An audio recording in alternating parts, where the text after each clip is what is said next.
Say sadhu, sadhu.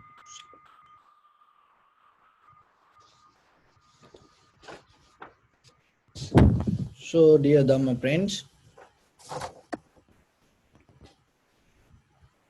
when it comes to our practice,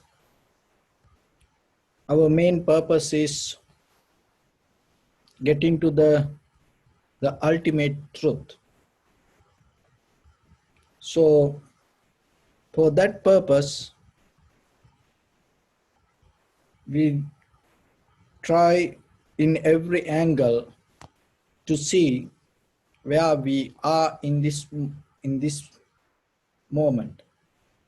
Why? Because it is very important to see where we are when we trying to heading somewhere, and how fast we came in this journey and why we are in this journey like this. So when it comes to the samsara, that it is nothing but it is our own mind, or it is our own ideas, because it is samsara is not kind of like a external power hold and decide where you should be and how you should be. It is your own mind. So then when it comes to this, so the wisdom or the enlightenment mean that you liberate from your own mind. You liberate from your own thoughts. You liberate from your own thinking pattern. So otherwise it is not a place you reach in the outside world. So in that manner, you have to see how this samsara manifests inside your mind. Because if it is in your mind, how it is manifesting, and how the vipassana help you to get out of it. So when it come to the history, then mainly that even in the Eastern and the Western, that mainly there are two major thinking patterns. That's how we formulate as this that the as a man to think, as a person to think, as a that the thinking living being. So it has a history. In that history, that mainly that in Western there are two major schools or the patterns. So one is rationalism. So the rationalism and empirism. So empirism and the rationalism, the both the major main part of our thinking pattern,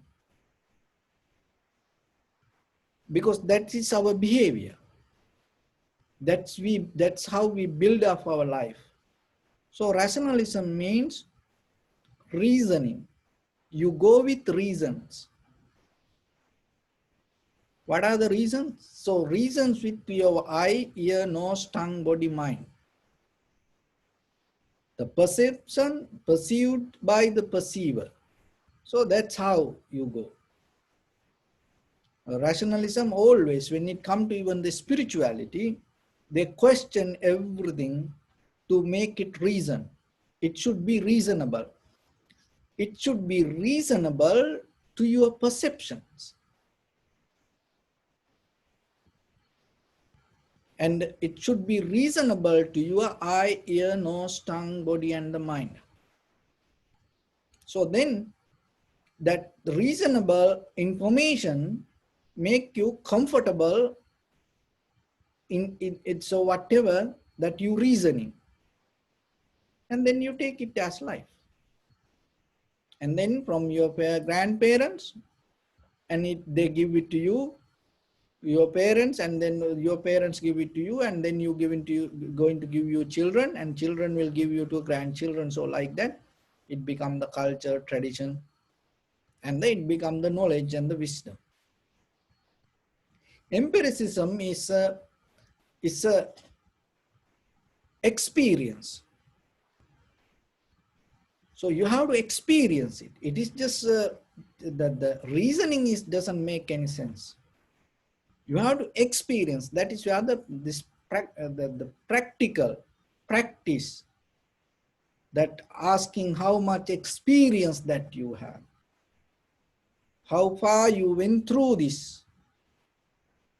So like that, this experience, those are the major two schools that hold the thinking pattern or the thoughts. Rationalism, empiricism, or reasoning or experiencing. So that is in the West. In the East, there were another two different methods. So one is pratyaksha. Pratyaksha. So the aksha means the eye. So the pratya means perceiving or the getting, receiving.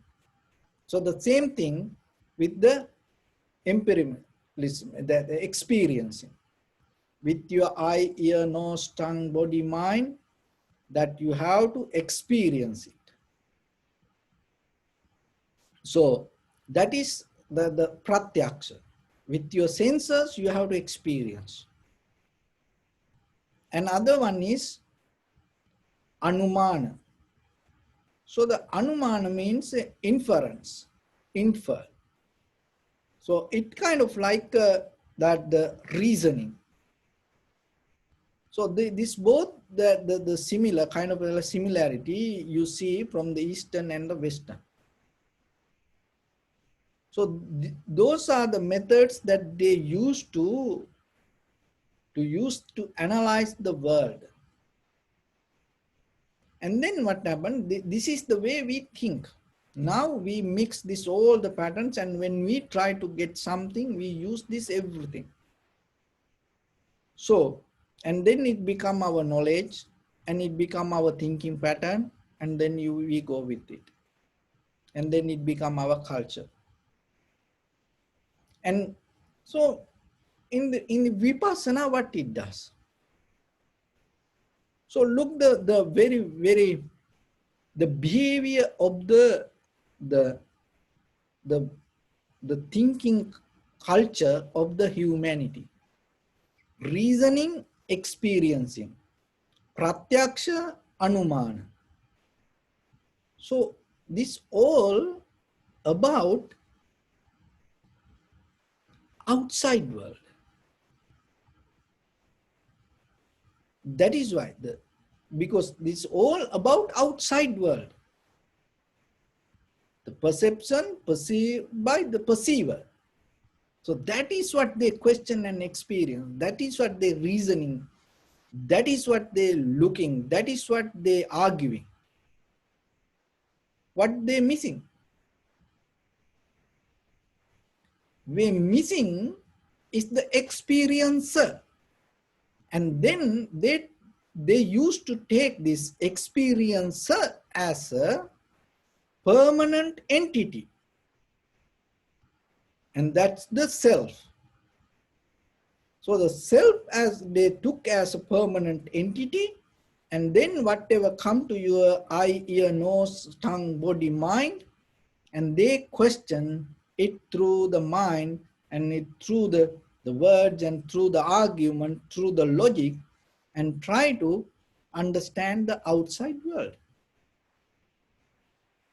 And through that way, we come to a kind of like a understanding which we call the knowledge.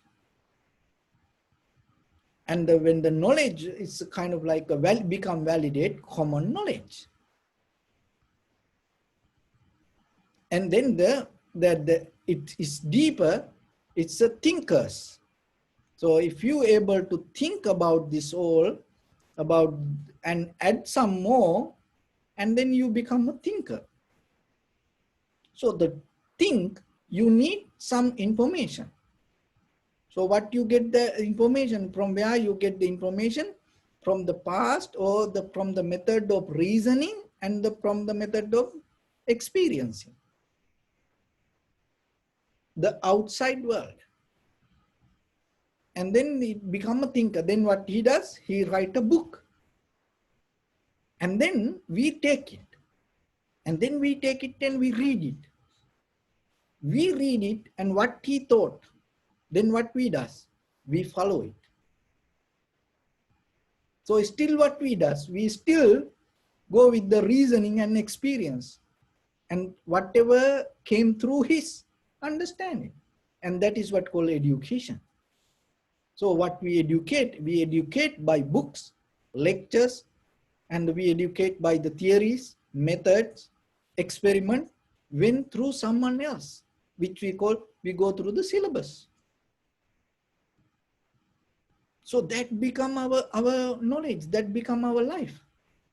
So that's why we always, and reasoning and experience, and knowingly or unknowingly, we addicted to the outside world information. So the thing is this, when the outside information become bigger, you lose the experiencer. You cannot find. And then what will happen? That all that informations and go around that it's kind of like a cocoon, and the covered by the self, and then that all the information and hold, it's like a magnet, and you don't see the epicenter, you don't see, and then you come with the self view. So you accumulated all the experience that came from outside world as reasoning and by experiencing, and through all other people's, through other experiments, the books and everything, and schooling, and then it is stuck in you, and you, the self-centered, that the mind, you covered with that all, and now you come with the view, and it called self-view. And once it come with the self-view, and if somebody else come with something else, you fight. Why? Because this is my experience, how it should be. And then you argue. And then sometimes, two people, and sometimes villages, and sometimes states, and sometimes countries, and sometimes religions. So they fight. But they fight what they know by knowingly, and through the books or the lectures or the studies, the schools, or like that. And then how it came to like that way, reasoning and experiencing.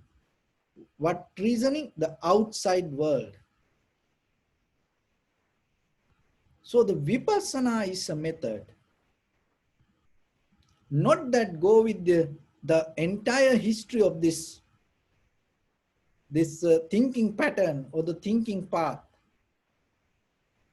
and you deeply go to look the experiencer. Because always they used to talk about the outside. And in the vipassana level, you look that whatever happened, whatever experience come to us, what is happening within us, how we get it, how we experience it, how we perceive it. So what is happening in that moment? It's kind of like observing the observer. And to do that, you have to be so clear, so sharp. That is what the vipassana means, or that is what you gain the true nature or the self-realization. So the self-realization is kind of like the self, as example, that you mean in the beginning self as the information that you gathered, and then now you go inside it and you question and you look regarding that information, all that you accumulated. And then one way you recognize is what it is, and that it becomes self-realization. Another thing is, another way, now in the beginning, because of the reasoning and experiencing the through the knowledge, you covered your true nature. And then when you go deeper and releasing that all the reasoning and experiencing knowledge, and later you find out true nature in you, the self really exists.